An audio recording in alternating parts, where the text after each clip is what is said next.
Amici di Calcio Napoli 24, rieccoci nel nostro giro fra i quartieri di Napoli. Siamo tornati al Borgo Sant'Antonio Abate, precisamente Mezzolarg, così viene definita questa zona, dove dopo la vittoria all'ultimo secondo contro la Juventus è spuntata questa bara raffigurante Massimiliano Allegri proprio di fianco alla squadra di Luciano Spalletti. Poi vedete tutti gli altri festoni eccetera che vi abbiamo mostrato già tante volte. Poi alla panchina, al murales, scusate, a muro con tutti i giocatori del Napoli sul campo è stata aggiunta anche la panchina con Diego Armando Maradona che li sorviglia dall'alto. Vedete proprio anche la tribuna praticamente dove i giocatori in panchina sono stati posti, e poi qui di nuovo la bara con tanto di scritta Juve e sotto anche un'altra parola.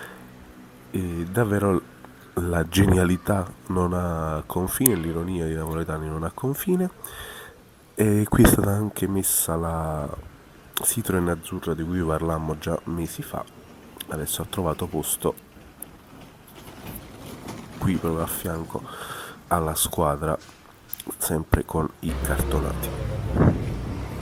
Qui altre bandiere, altri festoni, la bandiera con il numero 3.